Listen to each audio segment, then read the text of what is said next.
Nobody in that bank noticed the man in the worn jacket who walked in that Friday afternoon.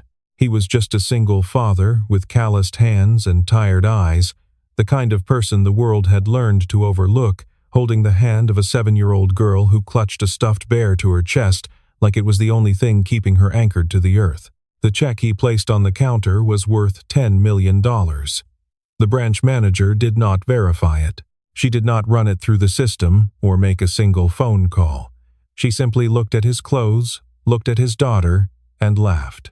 Then she tore the check in half right there in the middle of the lobby while the little girl watched with tears streaming down her face. 15 minutes later, the glass doors opened again. A woman in a gray suit stepped inside, looked at the man still kneeling on the marble floor with his crying daughter in his arms, and spoke a single word that made the branch manager's face turn white. Sir, that morning had started the way every morning started in the small apartment on the west side of Stonebridge City. Daniel Carter woke at 6, pulled from sleep not by an alarm but by the weight of habit, 3 years of rising before dawn to make breakfast for a daughter who needed routine the way other children needed toys. The apartment was quiet in that specific way of early morning, the gray light filtering through the kitchen window and casting long shadows across the living room, where a wedding photograph sat on the bookshelf in a simple wooden frame. Rebecca smiled from that photograph the way she always had, her eyes bright with all the hope and promise of a future neither of them knew would be cut short. She had been 32 when the cancer came, 34 when it took her, and in the 3 years since, Daniel had learned to live with her absence the way a man learns to live with a missing limb. The pain never fully went away. He simply found ways to walk around it.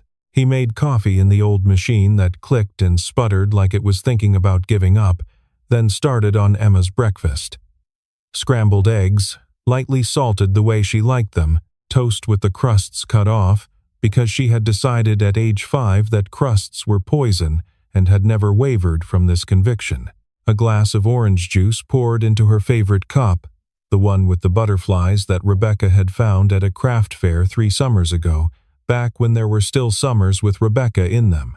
These rituals mattered. Daniel understood that now in a way he had not understood when his wife was alive. They were the threads that held the fabric of their small life together, the ceremonies of love that he refused to let go even as everything else slipped away. Every morning he made breakfast the way Rebecca had made it.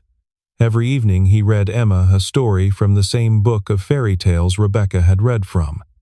These were not just habits. They were acts of remembrance, small rebellions against forgetting. At 6:30, he heard the soft padding of bare feet on hardwood. Emma appeared in the kitchen doorway with her brown hair tangled from sleep and her arms wrapped around Mr. Buttons, the stuffed bear that had once belonged to her mother. The bear was worn now, loved nearly to destruction, one ear slightly torn where it had caught on a doorframe, the fur matted in places from years of being held through nightmares and tears, and the quiet moments of missing someone who was never coming back. "Daddy, can Mr. Buttons come to the bank today?" Daniel turned from the stove and smiled at his daughter. She was 7 years old, small for her age, with her mother's eyes and her mother's stubborn chin and a way of looking at the world that made Daniel believe there was still good in it. "Sure, sweetheart, he can watch Daddy do something important." She nodded with the gravity of a judge rendering a verdict. "Okay.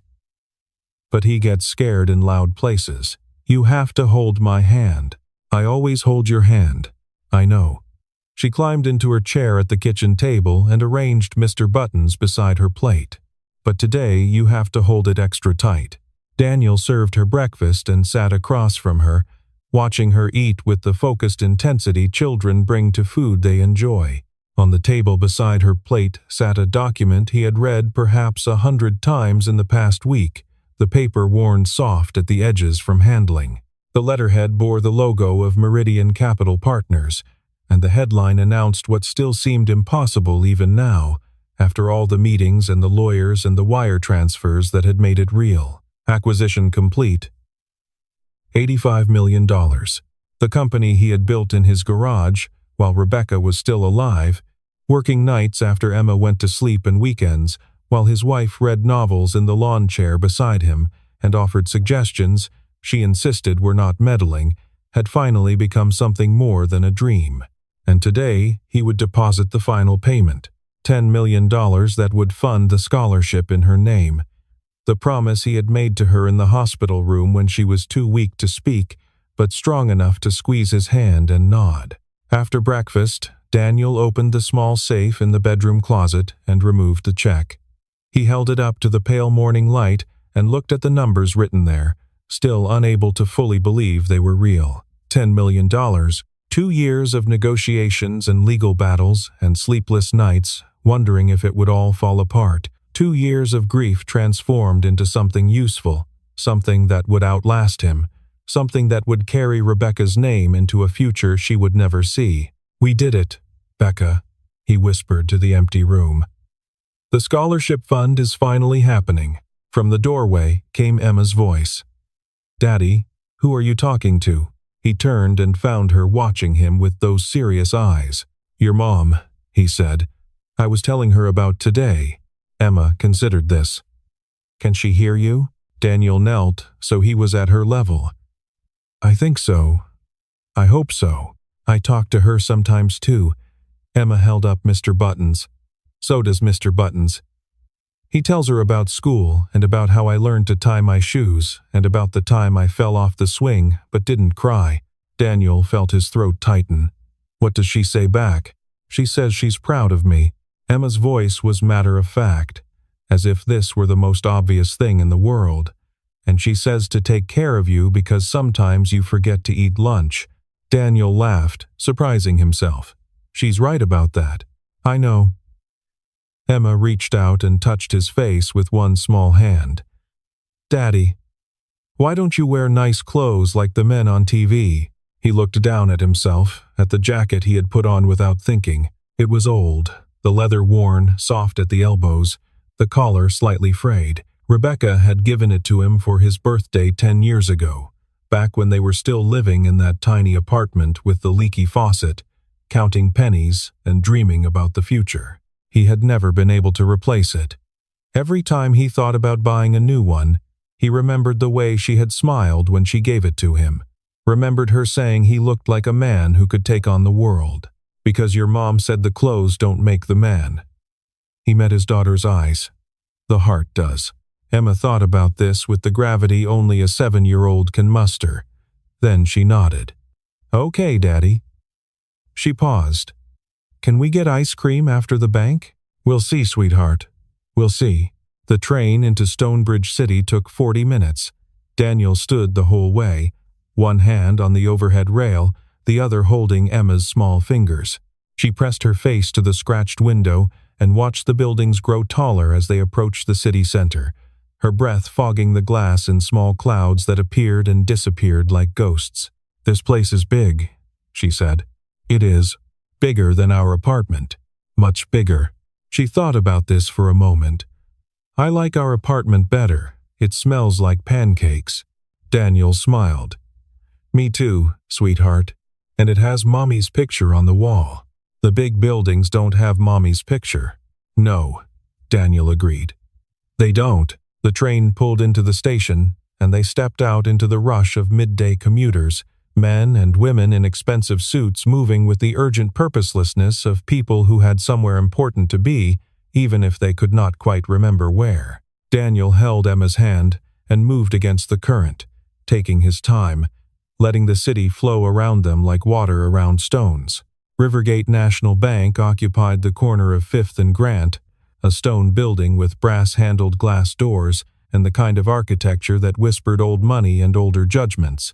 It had been there for over a century, financing railroad barons and industrial titans and the quiet fortunes of families whose names appeared on hospital wings and university buildings. It was not the kind of place that welcomed men in worn leather jackets, and Daniel knew this, had always known this, but he walked toward it anyway because this was where his accounts had been for 8 years, and because today was the day everything changed. He paused outside the entrance to adjust Emma's coat and straighten Mr. Buttons where he had slipped in her grip. A woman walked past without a glance, her designer bag swinging, phone pressed to her ear, deep in conversation about something that sounded urgent but probably was not.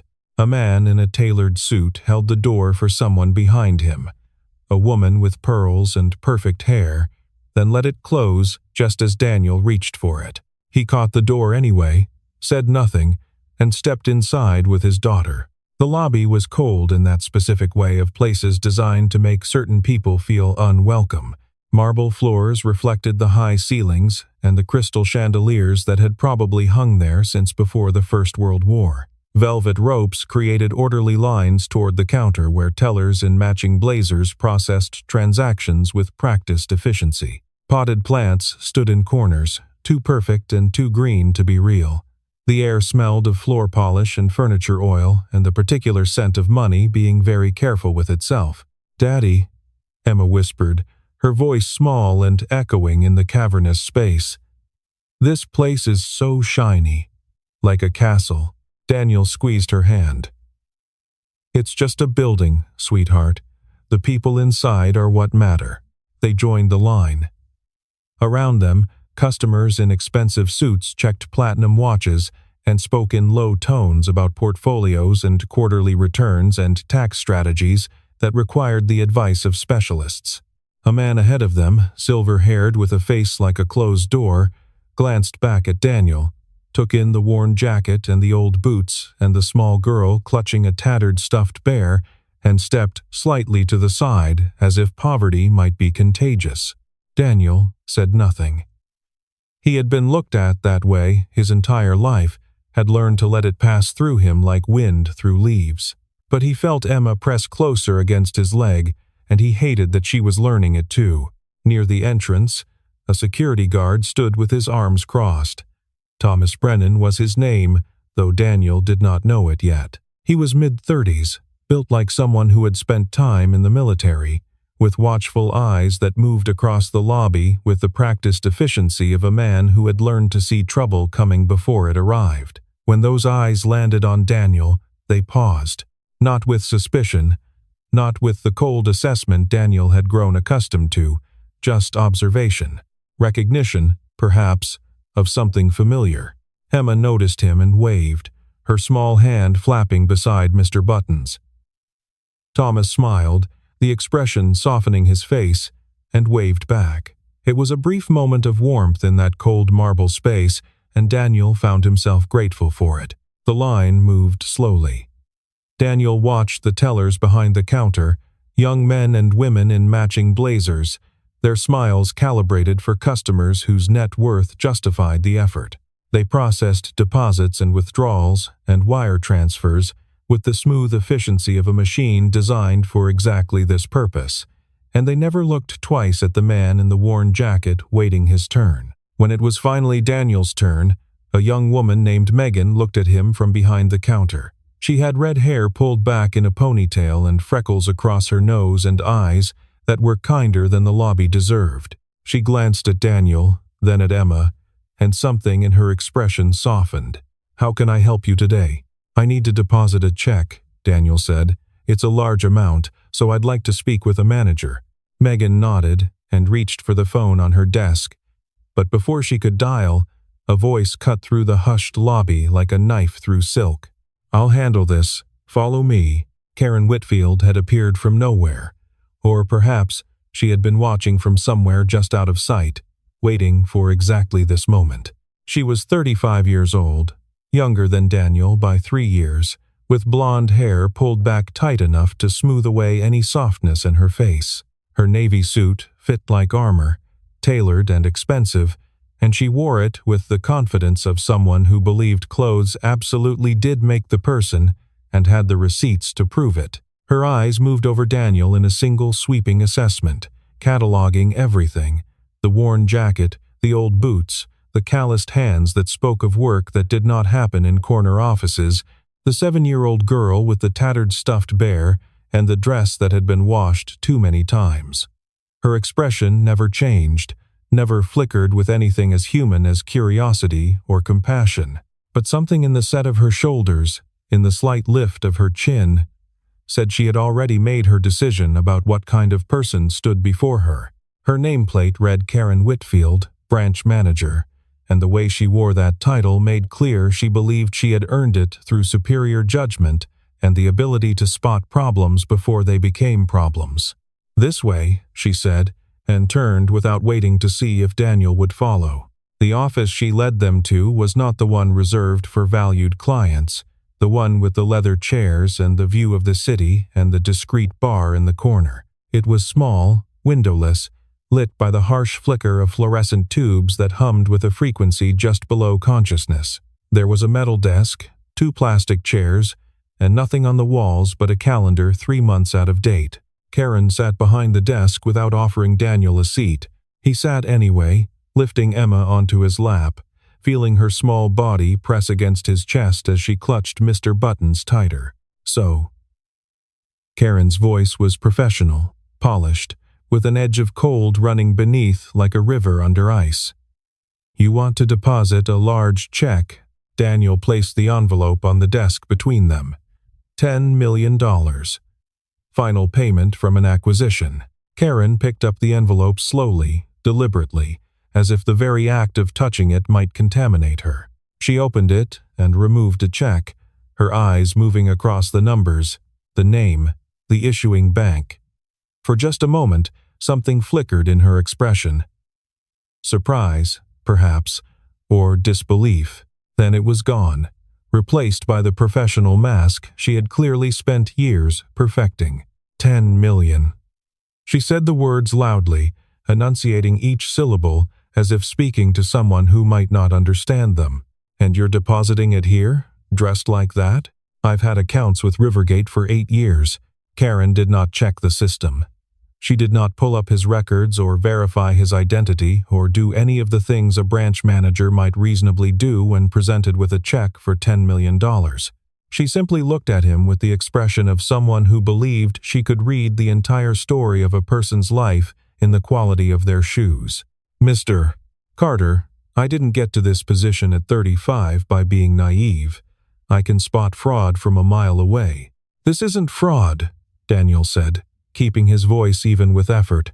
"Call the issuing bank. Verify the escrow account." Karen smiled, and there was nothing warm in it, nothing human. It was the smile of someone who had made up their mind and saw no reason to reconsider. "People like you come in here every week with stories. I sold my company. I won the lottery. My rich uncle died and left me everything. It's always the same. Different faces. Same con." A small voice cut through the tension. "My daddy doesn't lie." Both adults turned to look at Emma.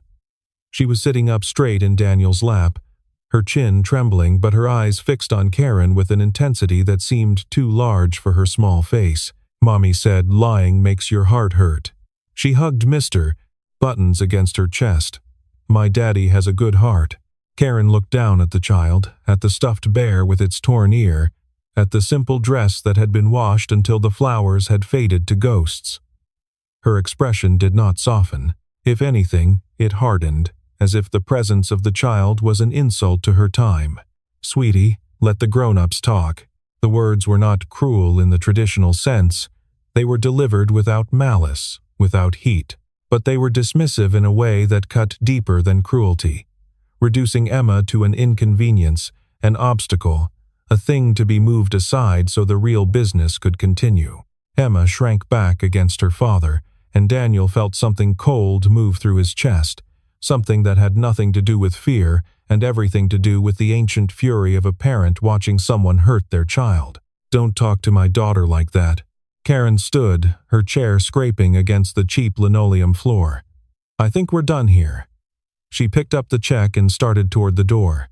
"Security will escort you out." Daniel rose, Emma still in his arms. "Wait. What are you doing with my check?" Karen stopped in the middle of the lobby. The afternoon crowd had grown while they were in the office, and now a dozen faces turned to watch, drawn by the electricity in the air. Men in expensive suits, women with designer bags, an elderly couple who had been waiting in line. The security guard near the door. "I'm confiscating suspected fraudulent material," Karen announced, her voice pitched to carry across the marble space. "Bank policy. You haven't verified anything? I don't need to."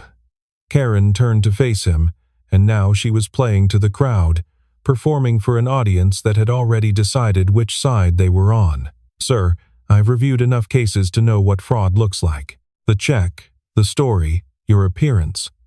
None of it adds up." A businessman nearby nodded in agreement.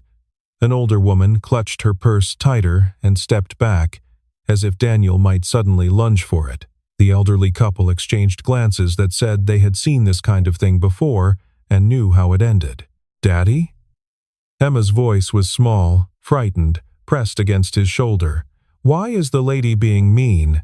Daniel shifted her in his arms and knelt so he could look into her eyes. "It's okay, sweetheart.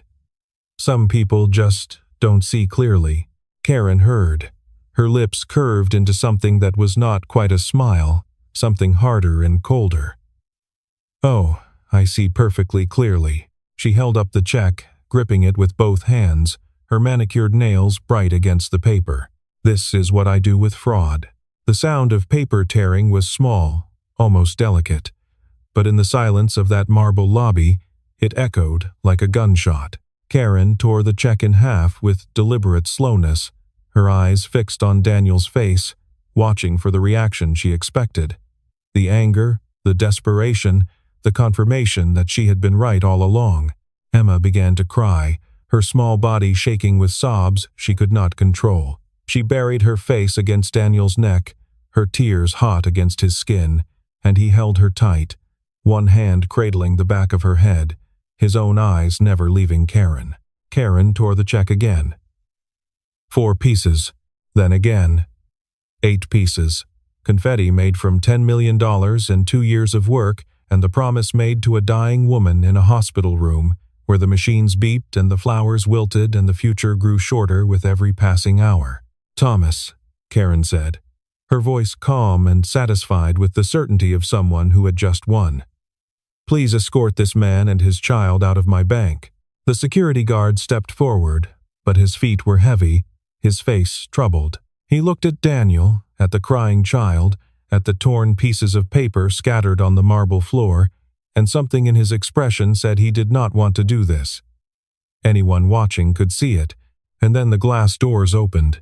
The woman who entered was not what anyone expected. She was young, perhaps 36, with dark hair touched with early gray at the temples and a gray suit that spoke of authority earned rather than inherited. She was beautiful in the way of women who have never had time to think about their beauty, too busy building things to worry about how they looked building them. She moved through the lobby with the quiet confidence of someone who had spent years making decisions that shaped the lives of others. And when her eyes swept across the scene before her, they missed nothing. Karen recognized her immediately. "Mrs. Cross." Her voice shifted from triumph to something closer to panic in the space of a breath. "I was just handling a fraud situation. This man tried to deposit a forged check, but Evelyn Cross was not looking at Karen. She walked past the branch manager as if she did not exist, her expensive heels clicking against the marble, her eyes fixed on the man kneeling on the floor with a crying child in his arms. She stopped, and then she smiled, and it was the smile of someone greeting an old friend after too long apart. "Daniel, it's been too long." Karen's face went white. Evelyn extended her hand, and Daniel rose to take it, Emma still clinging to his neck. Evelyn clasped his hand in both of hers, warm and genuine and nothing like the cold professional courtesy she showed to clients. "How's Emma doing?" "Last time I saw her, she'd just lost her first tooth. I still have the picture you sent, and Rebecca's scholarship fund." She paused, her expression softening with something that might have been grief for a woman she had clearly known. "I got the invitation. I wouldn't miss it for the world, sir." The word hung in the air. "Sir." Spoken with respect, with warmth, with the familiarity of years and shared history and a relationship that had nothing to do with net worth or appearances.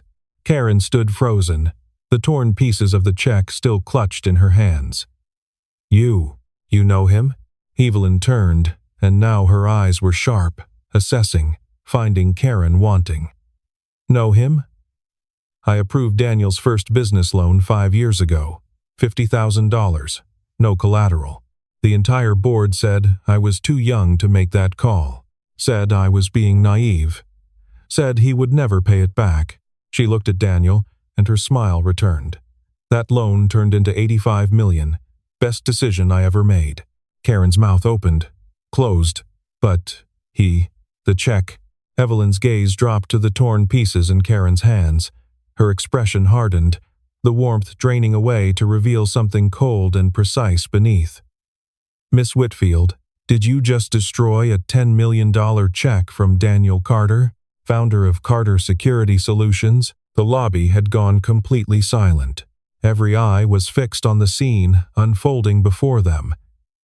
The businessman who had nodded in agreement, now looking at his shoes, the elderly woman who had clutched her purse, taking a small step back as if to distance herself from what she had witnessed. Karen's voice came out as a whisper. I didn't know. He didn't look. He didn't look like what, Miss Whitfield? Evelyn's voice was calm, but each word fell like a stone into still water. Like someone worth your time? Like someone who deserved basic courtesy? Like someone whose daughter deserved not to watch her father be humiliated in public? Karen had no answer. For the first time in what was clearly a long time, she had nothing to say. The conference room was small and windowless, the same room where Karen had dismissed Daniel just 30 minutes before. Now the positions were reversed in ways that went beyond the physical arrangement of chairs. Evelyn sat at the head of the table with the quiet authority of someone who had no need to raise her voice. Karen sat across from her, pale and trembling, her perfect posture crumbling. Daniel sat with Emma in his lap, the little girl's tears finally subsiding as she pressed her face against Mr. Button's. Thomas stood near the door, his hands clasped in front of him, a witness to what was about to unfold. Thomas spoke first. Ma'am, I want it on record. I called you because something felt wrong. Mr. Carter was calm the entire time. Cooperative. Answered every question. Miss Whitfield escalated everything. Evelyn nodded. Thank you, Thomas. Your judgment saved this bank from something much worse than a lawsuit. Karen tried to speak. I was protecting the bank. Section 12, subsection. There's no policy that says destroy customer property without verification. Evelyn's voice did not rise, but the steel in it was unmistakable. There's no training that teaches humiliate a father in front of his child. There's no protocol that justifies what you did in that lobby. Karen fell silent, and for the first time, the armor of her confidence cracked completely. She looked like what she was, a 35-year-old woman who had built her career on quick judgments and easy assumptions, and had finally encountered the consequences. Evelyn turned to Daniel. Daniel, I'm sorry, truly. What do you want me to do? Daniel looked down at Emma. She had stopped crying, but her eyes were still red, her small body still pressed against his chest, as if she could disappear inside him if she tried hard enough. He thought about the check, about the 2 years of work it represented. He thought about the promise to Rebecca that had driven every late night and early morning. He thought about what his wife would have done, what she would have wanted. When Rebecca was sick, he said slowly, we went to a hospital. A nurse looked at our insurance, saw it was basic, made us wait 4 hours in the hallway while other patients went ahead. He paused, feeling the weight of the memory. She didn't kill Rebecca. The cancer did that. But she made my wife feel invisible. In her last months, when every moment mattered, that nurse made her feel like she wasn't worth the effort of basic human decency. He looked at Karen, and there was no anger in his eyes, only a deep, exhausted sadness. That woman made my daughter feel the same way today, like Emma was nothing, like her tears didn't matter, like she could be dismissed with a word and forgotten. Karen's composure finally broke completely. Tears spilled down her cheeks, silent and unstoppable, streaking her perfect makeup. Daniel stood, still holding Emma. I don't want her fired because of me. I want her to understand what she did. Really understand. Not because someone told her it was wrong. Because she feels it. Evelyn studied him for a long moment. That's more grace than most would give. Rebecca used to say anyone can punish. It takes strength to teach. Daniel's voice was quiet. I'm trying to honor that. Evelyn nodded slowly, then turned to Karen. I was prepared to offer you 2 options, resignation or termination with cause. But Daniel is suggesting a third path. Karen looked up, her eyes red and swollen, hope flickering beneath the shame. Daniel reached into his pocket and pulled out a business card. Not his own. The card bore the name Hope Harbor Youth Shelter and an address on the other side of the city. This place helps homeless teenagers, kids who get judged every day for how they look, where they sleep, what they wear. Kids who walk into places like this bank and get treated exactly the way you treated me. He set the card on the table in front of Karen. Spend 6 months volunteering there, 20 hours a week. Not as punishment, as education. Karen stared at the card as if it might bite her. After 6 months, if the shelter director says you've genuinely changed, you keep your career. Different branch, fresh start, but you have to earn it. You have to do the work. Karen looked up at Daniel, then at Emma. The little girl was watching her with those clear, innocent eyes that see everything adults try to hide, that cut through pretense and performance and find the truth beneath. Mommy said, everyone makes mistakes, Emma said softly, but good people try to fix them. Karen broke completely then. The sobs came from somewhere deep, the kind of crying that tears away pretense and leaves only the raw truth beneath. It was not the crying of someone who had been caught. It was the crying of someone who had finally seen themselves clearly. I'm sorry. Her voice cracked and broke. I'm so sorry, Daniel nodded. I believe you. Now prove it. Evelyn looked at the card, then at Karen, then at Daniel. I'll approve this arrangement. But Karen, this is your only chance. There won't be another one.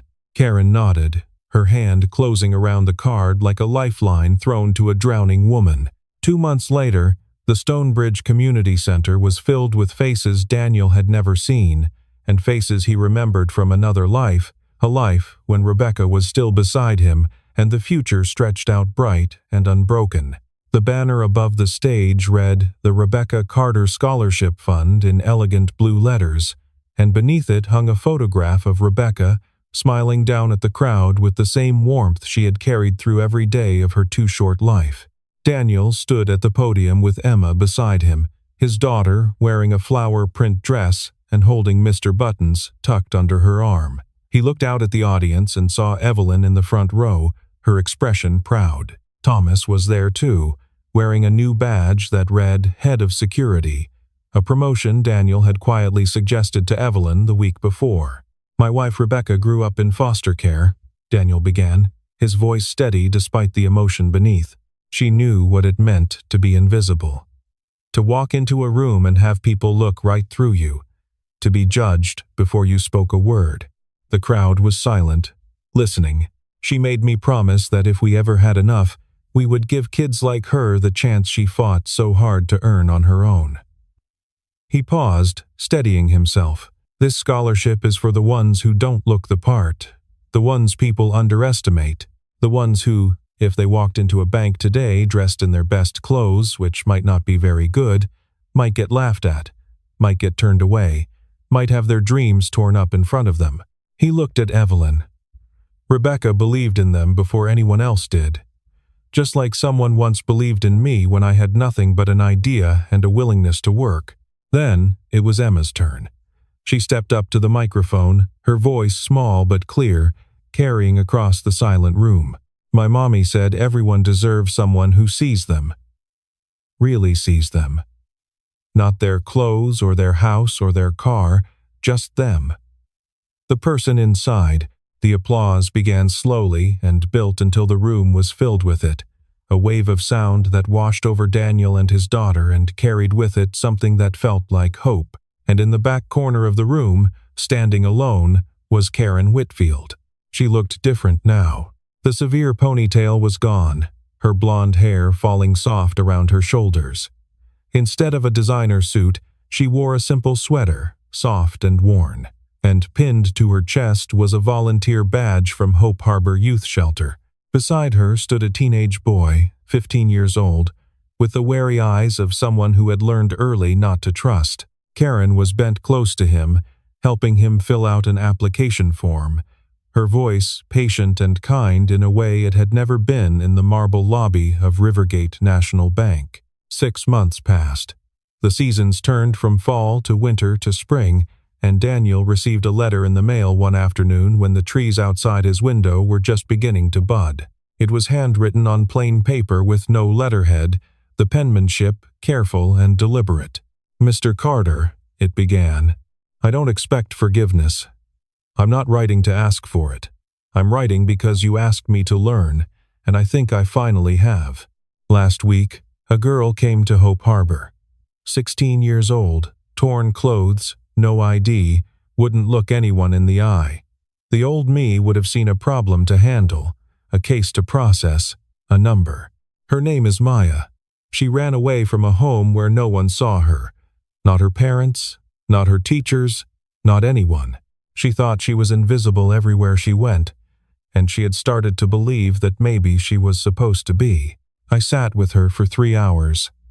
I didn't judge. I didn't rush. I didn't look at her clothes or her hair or any of the things I used to think mattered. I just listened. I let her talk. She cried. And I cried too.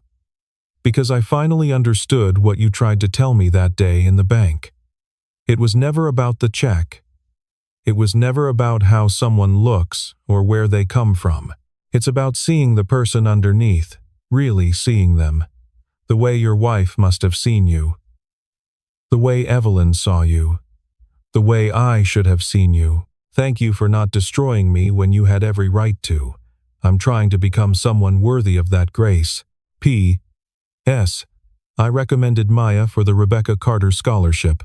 I hope you'll consider her." Daniel set the letter down, his eyes wet with tears he did not try to hide.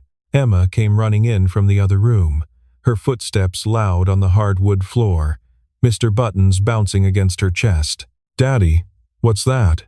A letter from someone who learned to see. Emma tilted her head, considering this. "Like Mommy taught you?" Daniel pulled her close, breathing in the smell of her hair, feeling her small heart beat against his chest. "Yeah, baby.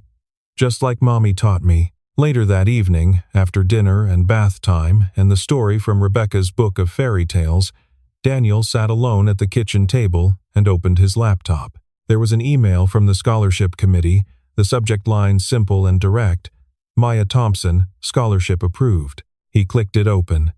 Attached was a photograph of a teenage girl with dark hair and careful eyes, holding a letter in both hands. She was smiling, just slightly, the smile of someone who had forgotten how and was just beginning to remember. Behind her, barely visible at the edge of the frame, was a woman in a simple sweater with a volunteer badge, her hand resting gently on the girl's shoulder. Daniel looked at the photograph of Rebecca on the bookshelf.